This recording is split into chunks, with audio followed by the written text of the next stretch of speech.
Okay, good afternoon members and welcome to this afternoon's sit-in of the Education Committee.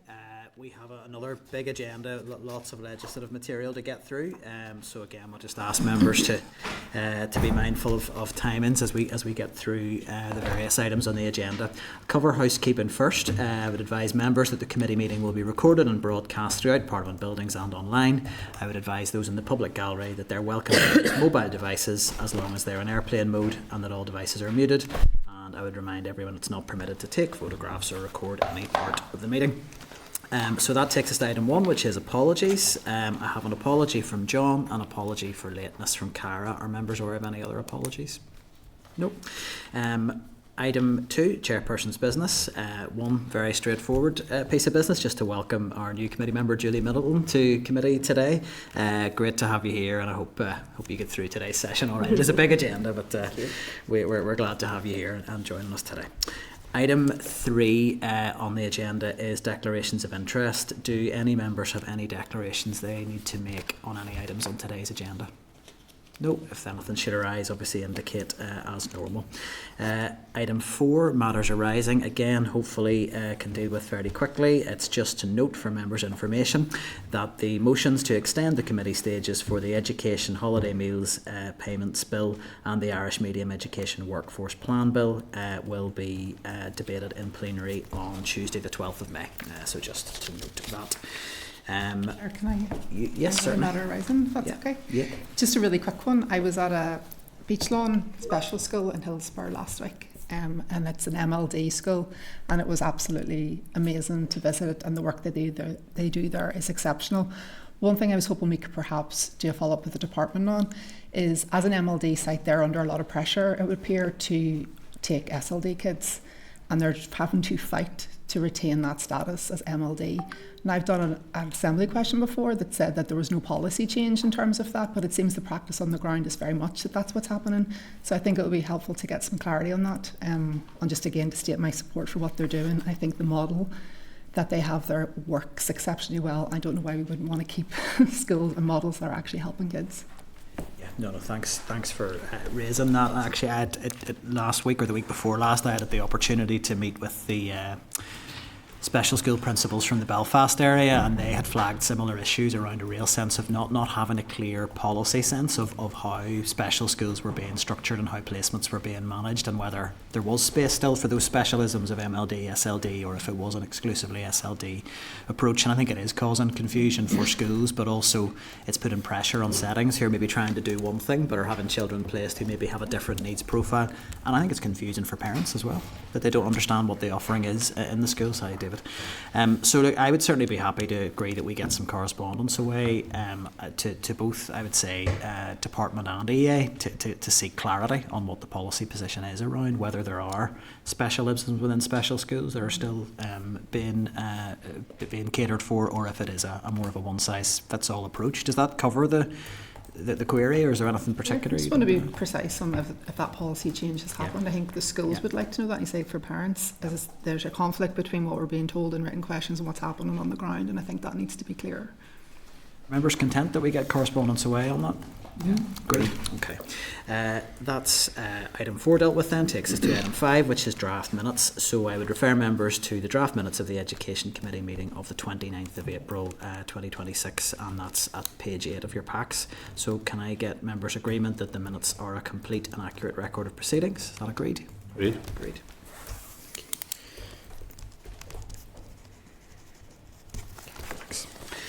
Right, item 6 on the agenda then is the General Teaching Council Bill. We have it down here as informal clause by clause consideration, which we will move to, but there is some correspondence to note, and we also have the officials from the Bill Office team who will be briefing us today on a number of issues relating to the bill. So I'd refer members to a Department of Education response on approaches taken by other UK teaching regulators at page 18. There's a summary table for members' reference at page 34 and some draft amendments provided for members at page 5 of tabled papers. And I would also just note we do have departmental officials available if there are any questions that are arising from today's session, so we can't pick that up, but it might be good today to round off all our final queries to move to the sort of final stages of consideration of this bill. So I'd like to welcome the bill team forward. We have Stephen Orme, Assembly Clerk from the Bill Office, and Jonathan Redpath, Senior Assistant Assembly Clerk with the Assembly Bill Office. So please come forward. And they're here to brief the committee on admissibility of amendments and to present the draft amendments that were commissioned by the committee to clauses 2 and 9 of the bill last week. And at this stage, I would suggest we move into closed session if members are agreed, as we're discussing the bill and potential amendments, if we're agreed. I think the consensus was that we were here for the officials and then make a decision on that. So we are back now in open session.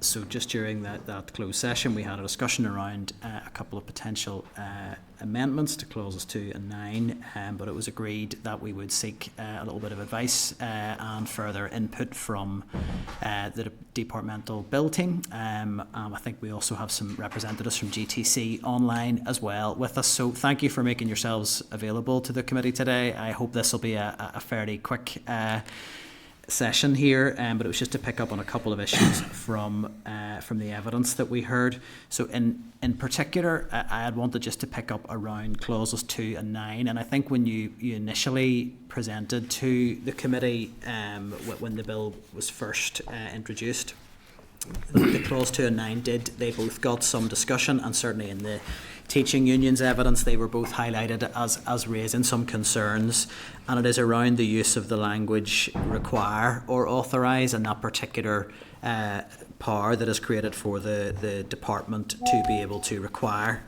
the council to make provision by rules.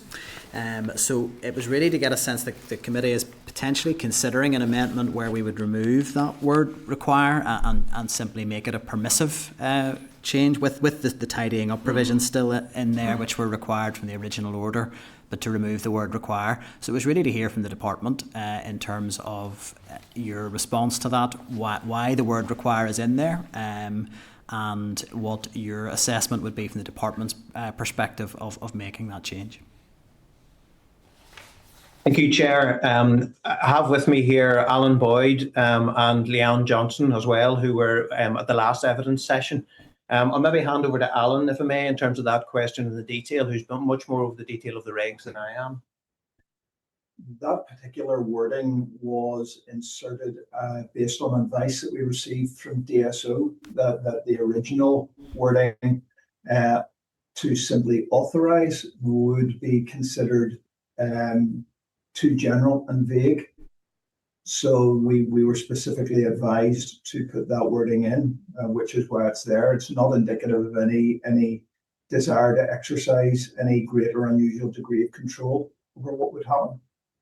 Are there particular provisions that you would be at this stage intending to require the council to make provision for by rules? Is there anything there that you would be at this stage able to confirm, yes, you would be intending to use that power of requirement?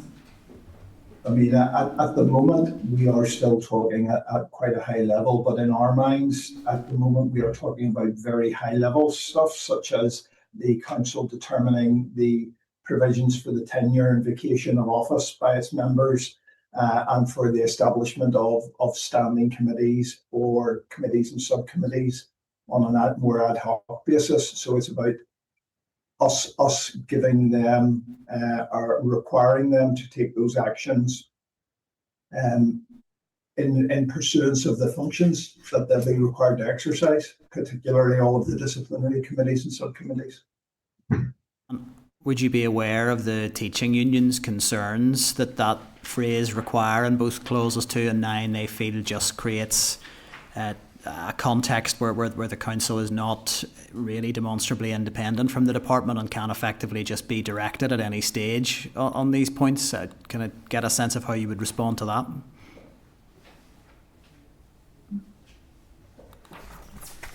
I think previous DSO advice said that the authorised didn't go far enough.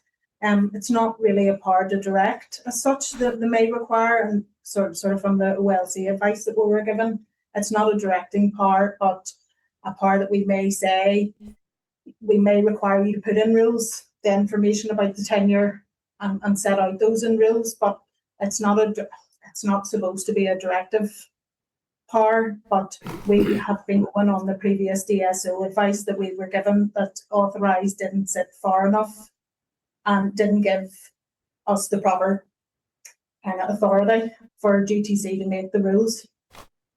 Okay. I suppose I'm not completely clear in my mind of what the difference between directing the council to do something and requiring them to do something in law is. That they seem to me to be fairly close in terms of their effect. Do you have a response to that, or how you would articulate that difference? Well, I think what we'll do, Chair, would make more sense actually, is if we will revert back, we will talk to DSO and OLC, and we'll come back with something in writing that clarifies it better, because it was clearly on there, and certainly on DSO's advice. So if that would assist the committee, we will provide something in writing that tries to explain why that is required. If you could do that, that would be helpful, and I would suggest it would be helpful, I think, to get a sense of if the word require was removed, what impact that would have in terms of the functioning of the council. That would be helpful for me to understand that. I would just highlight the timescales. We would be hoping to move to our formal clause by clause consideration of the bill next week, so I don't know if that is something that could be turned around in that timescale. Obviously we are getting very near to the end of committee stage, so it would be helpful if that could be provided. And I think this question was asked following last week's committee session anyhow. Okay, no, that's fine, Chair. We'll do what we can, and we will get in contact with DSO straight away. No, that's appreciated. Look, I just wanted to ask one other question before I bring any other members in. It was just on the back of your correspondence around the committee's sense that what's on the table here with this bill is a divergence from the Welsh model, and I think your correspondence does acknowledge that it's not just lifting the Welsh model wholesale. I suppose I just have a slight concern that perhaps we are making legislation here based on just one particular group of people who sat on a council at one particular time representing interest groups, and it proved to be dysfunctional, and that we're potentially entirely going to throw the baby out with the bathwater on the back of that. And there's no doubt the review of the council was damning. I don't dispute that, and don't dispute that it needs reform. But I do just note that Welsh model has a nomination process that precedes the appointment process. And is that something that would the department be prepared to move on that or consider that at all, so that we can get those assurances that we have individuals who are properly representative of the teaching profession on there? Well, the Welsh model, Chair, as you know from our response, is aligned in terms of the public appointments process. So they follow a very similar process of public appointments that we're proposing to do in this case, as do most ALBs. So, there is absolutely nothing to stop trade union representatives, providing they are teachers, applying through that process. So they can self-nominate by application. So, the fact that we actually are going through a recruitment process to try and get the right skills, and as you know, the concern the unions have expressed is about not having proper or sufficient teacher representation. But again, we believe we have dealt with this by requiring half of the board or the council to be teacher nominees and teacher representatives, rather than teacher nominees. But they have to be applicants from the teaching profession, so they will be represented. So we feel we haven't just looked at the Welsh model. I know that has been referred to quite a lot here, but we have looked at what has happened in other jurisdictions as well. And we believe this was the best all-round solution, not as a knee-jerk reaction to what happened in the past, but as a process to ensure that the correct people are appointed to the board and able to fulfil the roles and represent the function correctly. Okay, thank you. And look, I think just for clarification, the committee's correspondence around the Welsh model, I think largely arose from the fact that I think in your evidence sessions you had suggested that what was being proposed was most closely aligned to the Welsh model. So I think that is why we have picked up on that. But the research paper that was provided to us did suggest that it was certainly not a direct like for like. Look, that's all that I have in terms of questions. Anything else from any other members? Deputy Chair, no, David. Thanks, Chair, and thanks for the information so far. I think the main point was, as the Chair's raised, just the clarification around the wording and what exactly weight is on require, and whether it sounds to me very much like both ourselves and you are going by different advice or that we've been given rather than necessarily dying on a hill around this. So it'll be interesting to get that clarification. I guess as much we've talked about the different models in terms of the teaching councils in other jurisdictions, but would it be fair to say that in terms of general sort of regulation of professions, it's not unheard of to have appointments in that way? I mean, I'm thinking particularly, I used to work for the General Medical Council. I'm pretty sure that the General Medical Council is made up of appointees, 6 of which are from the medical profession and 6 other appointees. So have you looked at other models, and is it fair to say that there are similar regulatory bodies and professional bodies out there with this model, even if it's not necessarily the Welsh model? Yeah, we have, rather than be sort of bounced into keeping any particular ones, we have a document where we have done those comparisons, and we could look to review that and provide at least a synopsis of that to you. But clearly there are other bodies where all of the council are appointees, and it ties back to the fact, in my mind anyway, that council and board members are actually generally not able to exercise, or not supposed to exercise, a representative function. They come onto the board and they are charged with supporting the work of the board, not with representing any external interests whatsoever. It may inform their thinking, but they cannot directly advocate or represent those bodies. No, I take that point. I know that Marcus said it's not a knee-jerk reaction to what happened in the past, but I would say you can't remove it from the context of what's happened in the past either, and hoping that what comes forward runs in a smoother way. So, no, thank you. Thanks, Chair. You, David. No other indications, so unless there's any other contributions from the department or the GTC side, happy to close that there. So thank you all for your time and for making yourselves available, and if we could have that correspondence through on that point on clause 2 and 9 would be very helpful. Thank you. Okay, thank you, Chair. Thanks. Okay, so just wait for the online witnesses to come offline, so that's us. So I think that's the end of any discussion, I think, around the amendments at this stage. So could I just ask the clerk to summarise if there's any other actions before we would move into the informal clause by clause at this stage? So just the committee will wish to be aware that there is further clarification coming from the department on 2 matters which were raised last week, and one of which you've dealt with again, and that you just wish to consider, the timings. The committee stage ends on the 27th, so we were anticipating going to formal clause by clause decision making next week, and hopefully the officials will have managed to get replies in the round to satisfy everyone for that. But the committee will want to consider whether to wait for the advice or take decisions on the basis of what you've heard just now. And obviously what the committee does in any case is recommend its position, state its position at this stage, make recommendations as to the amendments that it is considering making or it has agreed to make, and then report that to the full assembly for the amending stages. So the amendments aren't actually made in committee, and that will happen later in the process. So yeah, hopefully all of the information will be in to assist your process next week. Okay, thank you for that. Yeah. So I think if we're going to move into informal clause by clause, that would be moving into closed session again, if members' agreement. We all agreed. Committee Room 29. Sound.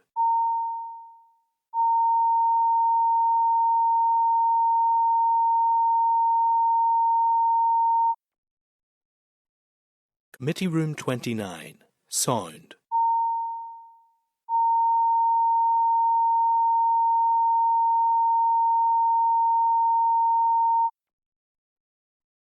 Committee Room 29. Sound.